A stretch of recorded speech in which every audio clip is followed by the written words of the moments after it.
तेज़ बारिश के साथ, तेज़ आंधी के साथ ओलावृष्टि 11-12 फरवरी को मंडला ज़िले में भी हुई थी, जिसकी नुकसानी सामान्य जनजीवन को तो हुई ही हुई है और किसानों को ज़्यादा हुई है।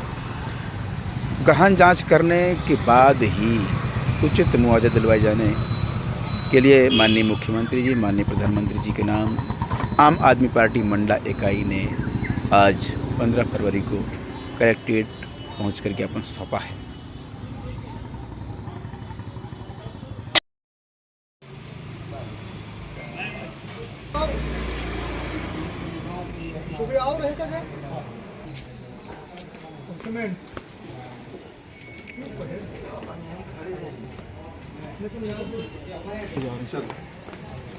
कहाँ का नाम दोगी?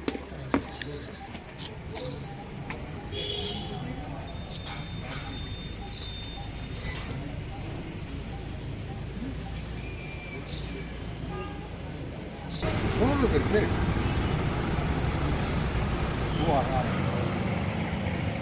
कागज तो बाहर कर ले।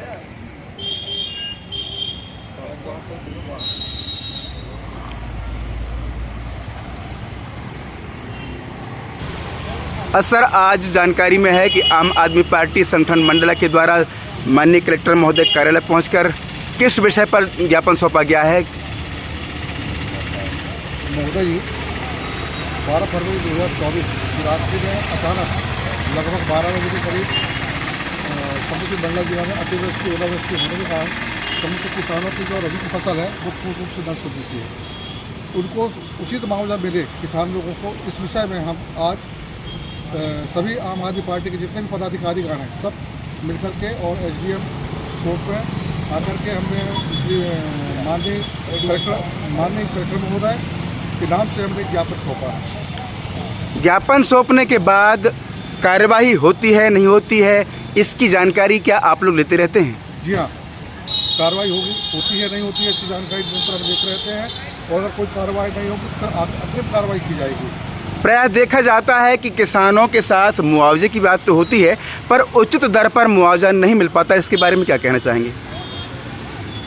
अब ये देखिए सर, उचित मुआवजा मिलना चाहिए ये तो हम सब कहते हैं, लेकिन सरकार की नीति क्या होती है? सरकार अपने आधार पर वो नीति निर्धारण करती है और मुआवजा प्रदान करती है।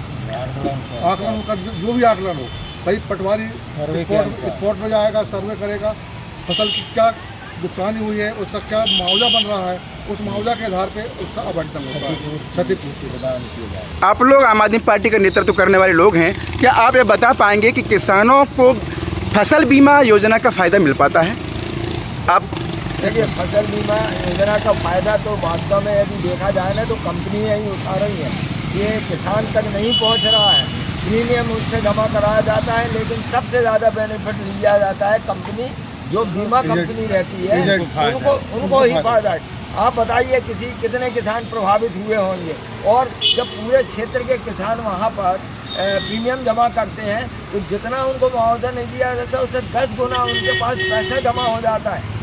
अंततोगत्ता ये समझ में आ रहा है शासन की ढकोसले वाली नीतियाँ हैं कि ये उसका फसल बीमा कराइए, ठीक है, थोड़ी आंशिक राहत मिलती है, लेकिन प्रत्येक किसान को नहीं मिल पाती है और उनके बीमा कंपनियों के चक्कर लगाने पड़ते हैं। सरलीकरण बिल्कुल नहीं है उसमें, ये बहुत सरलीकरण के माध्यम से उनको कोई नहीं है, कठिन है, रास्ता कठिन है, फसल का मुआवजा सही निर्धारित किया जा सकता है। इसके लिए पार्टी संगठन कुछ सोच रही है या फिर हमारे मन में विचार आता है कि हम पूरे संगठनात्मक रूप से इकट्ठे होकर के हम अपनी ये जो बातें हम ज्ञापन सौंप रहे हैं एक औपचारिकता नहीं निभा रहे हैं, हमको चाहिए और हम ऐसा करेंगे भी कि हम कम से कम प्रदेश स्तर तक हम इस बात को रखें ताकि हमारे प्रदेश के पदाधिकारी राज्य सरकार तक हमारी आवाज़, किसानों की आवाज़ वो पहुँचा सके और उनको जो उनका मकानों का भी जो क्षति हुई है उसका भी मुआवजा मिले, क्योंकि उनके जनहानि, धनहानि, उनके जानवरों के ऊपर भी अनेक तरह की बीमारियां और प्रकोप आता है,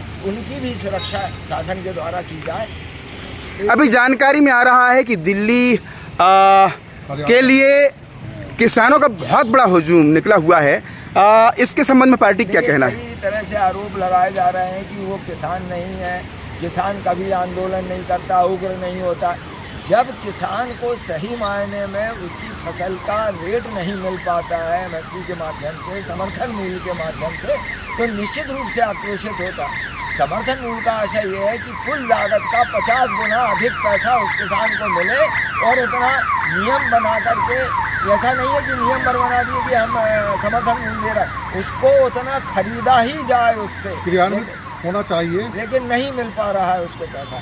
उसके लिए उनका हम समर्थन करते हैं, उन किसानों का। इसके पहले भी 3 साल पहले यही दृश्य देखा गया था दिल्ली में, आखिर उसका क्या हुआ? हम अंततोगत्ता यही कहेंगे कि केंद्र सरकार हठधर्मिता को छोड़कर किसानों के हित में उनकी आवाज़ को सुने, उनकी हितों में काम करना सीखा, क्योंकि साहब सबसे ज़्यादा जो राशि मिलती है हमारे सरकार को GST के माध्यम से, या फिर हम दूसरी चीज़ कहते हैं कि नहीं, उसमें जो राशि आती है, उसको क्या शब्द है उसका, वो सबसे ज़्यादा किसान 5% देता है, व्यापारी 2%, 3% देता है।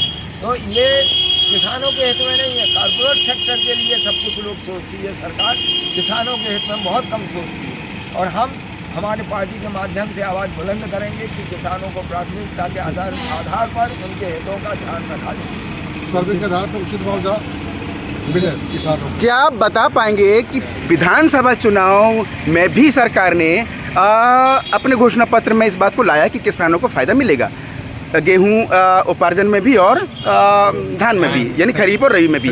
क्या इस संबंध में क्या कहना चाहती पार्टी? पार्टी यही कहेगी कि आपने घोषणा पत्र में जो घोषणा पत्र में दिया है तो अविलंब उसको तुरंत लागू किया जाए, क्योंकि अभी फसल किसानों की आके और बिक्री रेट पे चल रही है, उसको उचित दाम नहीं दिया जा रहा है। ये तो सरासर किसानों और आम जनता के साथ में छलावा और ठगी है।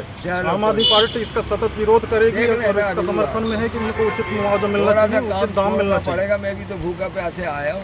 आप बताएंगे कि चुनाव के पहले घोषणा पार्टी सत्ता पक्ष ने की थी, जिसका पालन अभी तक नहीं हो पा रहा है, खरीफ में भी देखा गया और रबी में देखा जा रहा है। आगे आप लोगों के क्या प्रयास रहेंगे अगर ऐसा सरकार नहीं करती है तो?